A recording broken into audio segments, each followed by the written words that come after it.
Howdy y'all and hello all. Welcome back to O State All Day.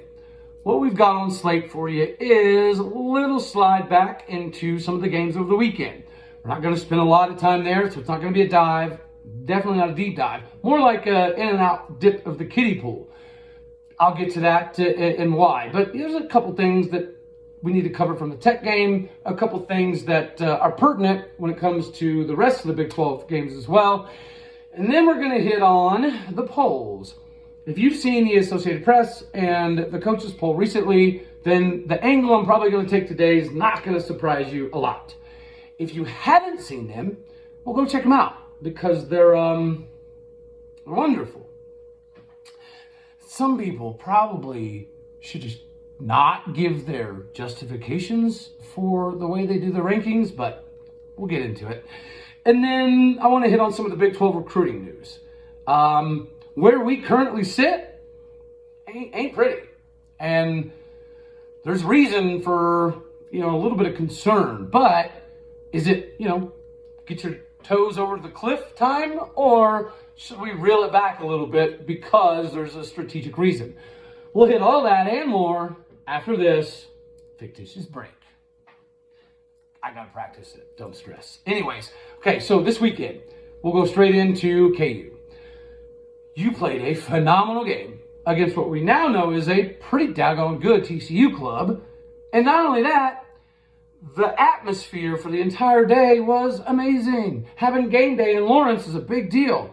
How the whole kind of town handled it, I guess it was remained to be seen. We know how they approached games at the Phog, but to see them fill that stadium and have it legitimately rocking like the Phog is, that was fun to watch. And the game was amazing. So you got a lot to play for still. Your deficiency that I covered with my crew this last week was the inability to have a consistent rotation in the back end of the defense.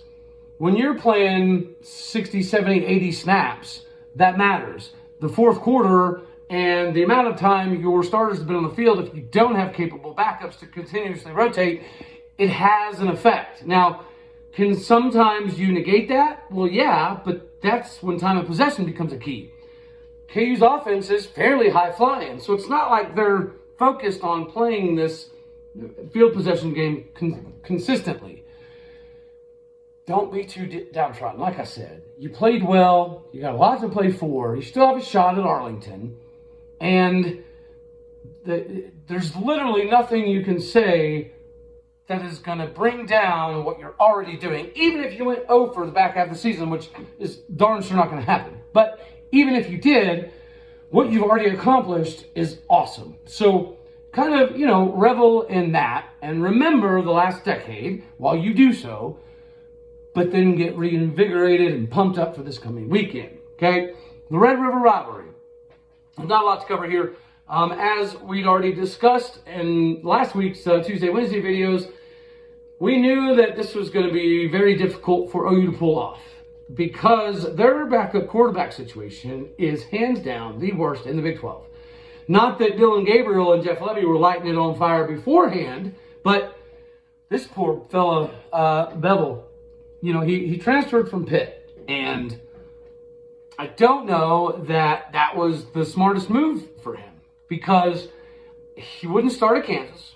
He darn sure wouldn't start at West Virginia. Wouldn't start at Tech. Obviously wouldn't start at Oklahoma State. Would he start over Adrian Martinez? Probably not. Like, you go down the list. The poor kid would not start for a single Big 12 school. The irony is he would probably start for a few SEC schools and a few Big 10 schools and a lot of Pac-12 schools and a whole lot of ACC schools. You get my drift? He's just bad timing. That's all it is. He's at the wrong place at the wrong time with the wrong team. It's going to happen. Is OU that bad? At quarterback, yeah, they are. Is their defense that bad? Unfortunately, probably. Now, they have since tried to take some of the egg off the face and release a statement, basically trashing Lincoln Riley for the position that he was left in and yada, yada, yada. Okay, yeah, but nobody in Norman was singing that tune when you guys were ranked in the top 10 to start the season in the first few games, even though the deficiencies were pretty glaring, nobody cared. Everybody kept up with the we are OU, this is how it's going to be. And as soon as you start getting your teeth kicked in, now all of a sudden, from the university, it's, Lincoln is this. And guys, we've already covered all this, so I'm not going to spend too much time on it. When it comes down to Farmageddon, we had discussed last week how there was a good possibility it was going to turn up being an old school LSU, SEC, Alabama style slugfest. That's precisely what ended up happening. And both teams are built for that. That's kind of the cool part of it. If you like high-flying offenses, wasn't the game for you, you probably fell asleep. Just like SEC fans did every time LSU and Bama played for a long, long time. But if you like old school slug-it-out defense and you don't fall asleep, then this was the one for you. K-State got it done in the end. Farmageddon lived up to, I think, its name, because of how physical it was. It was a battle, and the score is reflective of that battle. Now, when it comes to our game, guys, what we had already kind of put together last week was, the keys to the game. The biggest one being, we covered quite a bit how Behren Morton was going to add a layer of wrinkling that we had to be prepared for. And I hope that we were, because at times it didn't look like it. That kid's RPO game is legit. Their defense is very, very good. We offensively got way too predictable. And you know that as evidenced by the amount of times Tech defenders were breaking on the ball as soon as we were cutting. So why we didn't try more double moves, a couple sluggos, I don't know. Because they were breaking on all of the in routes, out routes, dig routes, pivot routes, stop routes. They were breaking hard, and we just kept going at it. And it worked a decent amount of time, but when a defense has that part of your game figured out, usually you change it up. Like, for example, I give KU props. They did a masterful job of moving in that first half, moving the entire, side of the field with 10 men over and over again, and all they did was run a backside drag. And the backside drag was one-on-one all the time, open all day. Now, the third quarter and fourth quarter, they did figure some of that out. But it's things like that you look at and you're like, oh, well, why don't we do that? I don't know. I really don't know. I don't know how we've become so predictable. I like the fact that, the concept of you see what you get, we're not going to change a whole lot. That's awesome. But if you know that they're breaking hard, and this is coming from a wide receiver perspective, of course. That's what I played. But I played quarterback for 12 years growing up. So I have a decent understanding of what you're looking for as far as windows.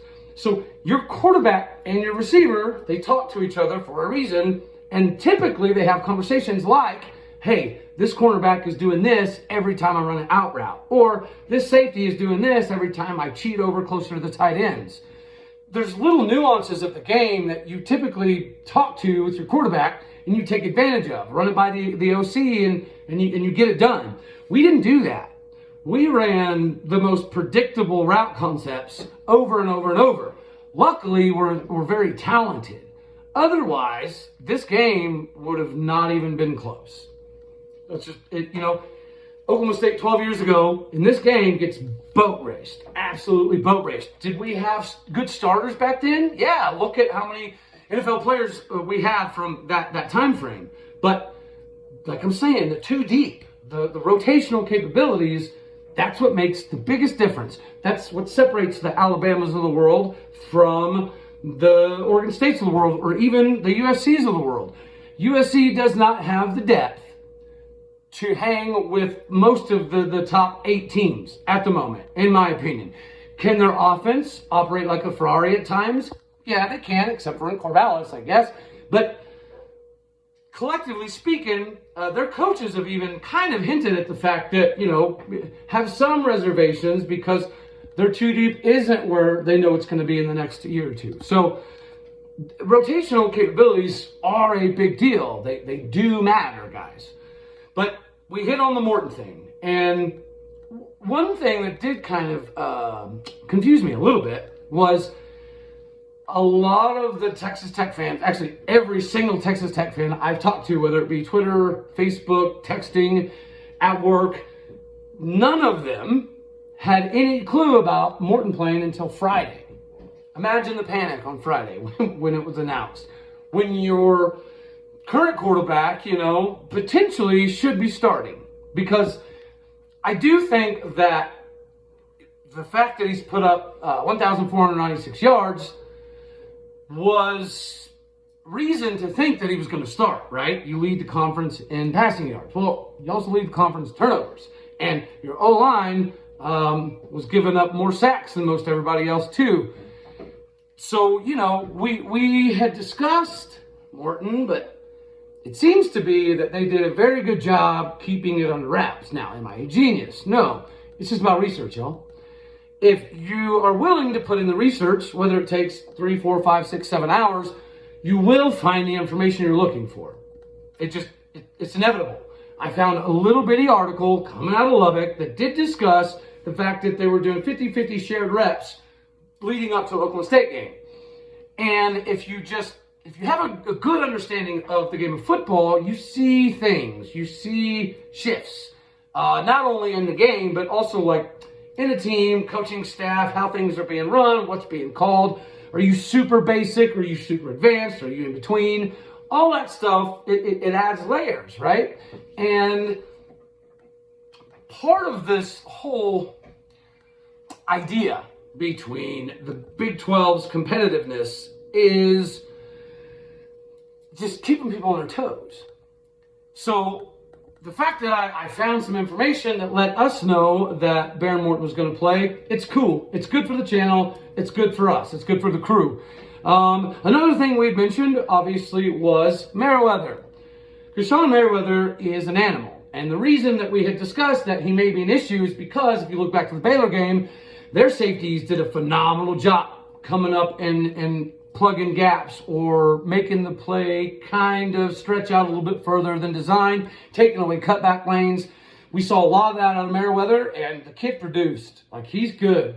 Guys, their defense is good. Even though our route concepts were predictable, their D is pretty daggone good. They're going to make some more noise before this whole thing's over. The other key to the game that we put together last week was O-line, D-line. Tech had given up a lot of sacks, right? So that makes you think that our defensive line, who's filled with future NFL guys, was going to feast. That did not happen for most of the game. We controlled 65% of the game, 70% of the game maybe, but we did not do it from a D-line. We got good push. We shut down the run game, which is something that, is kudos to the D-line, but eating in the backfield didn't happen.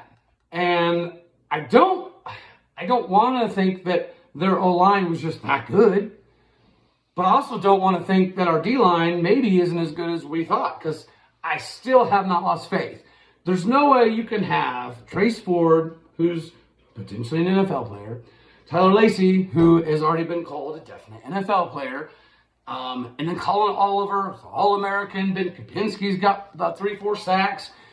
We're super deep right there. And it doesn't make sense that it's not happening, especially when you can lean on the Brock Martins and the Brennan Evers and the Sione Asaz of the world. Your D-line should dominate most games, and we haven't done that quite yet.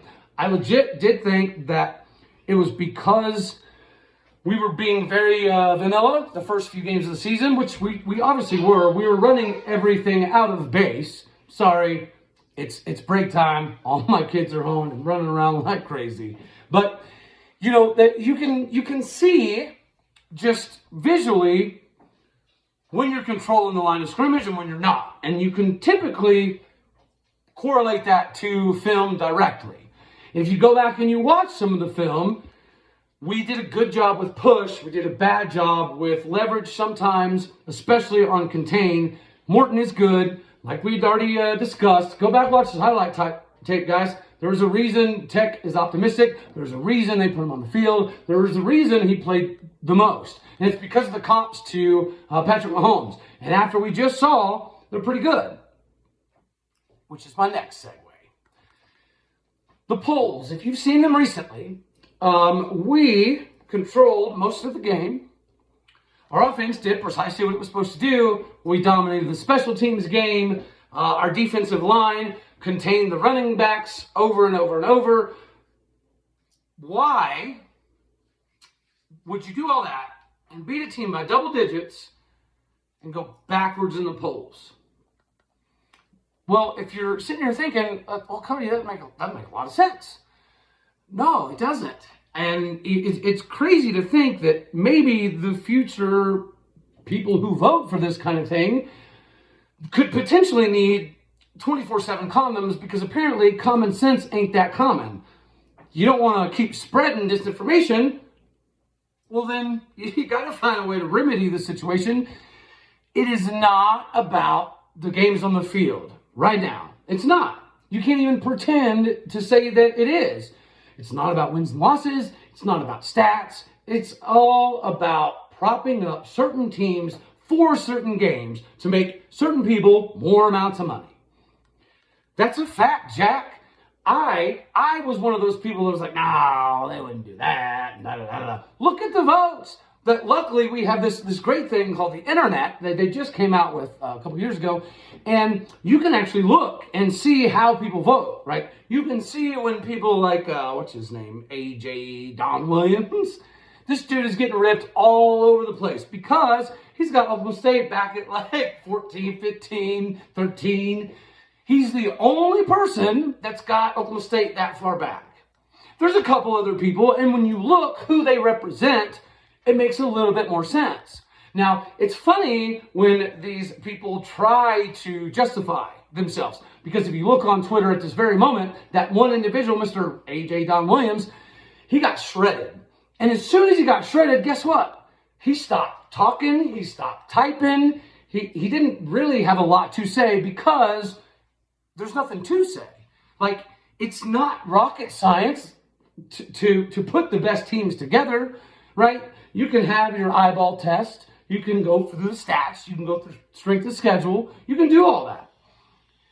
And if you do that, then you have statistical reasons why X equals Z. Well, guys, maybe in Norman and Houston, or Norman and Austin, sorry, Houston, I like you guys. But in Austin, Texas, and Norman, Oklahoma, 2 + 2 equals taco sometimes, evidently. But for the rest of us, I don't think that that's the case. And maybe these voters should have some sort of accountability, right? There's got to be some way of setting people straight when they do this blatantly obvious horse manure. Because when you see the upcoming schedules, it makes perfect sense. It's not about talent. It's not about the best teams. It's about putting games up, propping them up to make certain people more money. Example, Tennessee's flying into the top 10. Have they played pretty decent? Yeah. Do they have a pretty good offense? Yeah. Have they played somebody with enough horse kick back like a Baylor? No, they haven't. So it just doesn't make sense. No, it doesn't. But who do they play? Is it maybe Georgia? Is it even maybe Bama? Guys, this isn't rocket science. Is Penn State that good? No, they're not. But you got to have somebody in the top 5 or 10 to play Ohio State, right? And if it's not Penn State, they'll find somebody at the end of the year that they can put in there next to Michigan and Ohio State and say, Big Ten, Big Ten, Big Ten. When is this stuff ever going to be managed? Not micromanaged, but even loosely managed. It's so blatantly obvious that some of them don't even try to hide it. Like, I did see a couple things about like Tennessee directly. Well, the reason Tennessee's jumping up is because they didn't give up 379 yards to Texas Tech. Well, no crap, Sherlock. It's because you didn't play Texas Tech. And you have no clue who Bear Morton is. Nor do you have any understanding of kind of how controlling a game works. Controlling a game, winning a game, can sometimes be the same thing, but they can sometimes be slightly disingenuous. Just like the score of a game doesn't always tell the entire story. But you have to watch the games to have any sort of knowledge to put on a piece of paper to justify why you're putting a top 6, top 7 team back at 14th, 15th flipping place. And if you don't have a justification, then you can do what most of them do, and that's not say a word, because they know what they're doing is stupid. They know it doesn't make sense. And some of them try to say, well, it doesn't matter because some of them have to lose anyways, and as long as you keep winning, you'll just keep climbing. That's the most preposterous stance to have, because it's just like saying that the preseason rankings don't matter. I mean, they really don't, but if you have a legit shot at the CFP, guess what? They do. Because Kansas is a perfect example. They came from 119th place, and where they're at now is amazing. But if you think for 1 second that they're going to let KU into the big boy club, per se, at the end of the season, regardless of KU's record, ain't going to happen. You want an example? I don't know. Let's look at 2011. What happened there? It's 0.008%. I'll leave you that nugget and let you do the rest. Because again, the internet is awesome. We can research these things. But can we stop hiding behind this veil of not always anonymity, because some of them do attempt to justify, just like the person who says, well, Tennessee didn't give up that many yards to Texas Tech. Okay. Because the SEC at the moment is just head and shoulders above the Big 12. Stats don't say that. The amount of views overall in every game don't say that. So what is this? Are we going off of old school? Is this the OU idea of we won 90 times, so therefore, we should get the extra level? Because unfortunately, that is happening, and it does happen, and unfortunately, it'll continue to happen. Now, where we are a little bit different in Kansas is Gundy has kind of built this reputation. It took 18 years, but 15 years of being fairly legitimate before he could get to this level, where now, just like last year, if we'd have won, we'd have been in the CFP. 5 years ago, no shot. We had to go undefeated to have any chance of consideration. Well, we've earned enough respect now that that's not exactly the case. So KU can go undefeated, and I bet you money they get UFC'd out of the dance, no matter what. Just because that's how it is. The helmet stickers do matter. And if anybody says otherwise, they're either absolutely hammered drunk or they have no idea what's happening. These things aren't, like we need Nostradamus to figure them out. It's pretty blatant. That's the sad part. And that's the part I'm trying to address. When, it's obviously not going to happen now. Is it going to happen with the new 12-team format? Is the voting going to be held to a higher standard when that happens? No, it's only going to get worse, because people are they're already cheating the system to try to make their team and other teams and other games bigger. And it's cute that the SEC and Big Ten, do their voting predicated upon who they play next. But is that good for the game of football? I don't know. You tell me, because is it only about money anyways anymore? For some of those people, clearly it is.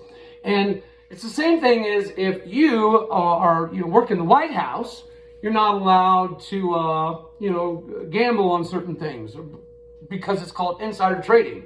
Yet, if you look up and down, and unfortunately, this is on both sides of the aisle, y'all, but if you look up and down, you can see there's a massive amount of money being manipulated and moved, and whether you have DUIs, no matter what your last name is, it can all be washed away. It can all be swept away. You can not get in trouble anymore somehow. You can't get in trouble in the streets. You can't get in trouble illegal insider trading. And apparently you can't get in trouble for BSing your way through voting. Even if you've got credentials. How'd you gain those credentials? And shouldn't there be a governing body that dictates when you lose your credentials because you've lost all credibility to do your job? When does this happen? Does this ever happen?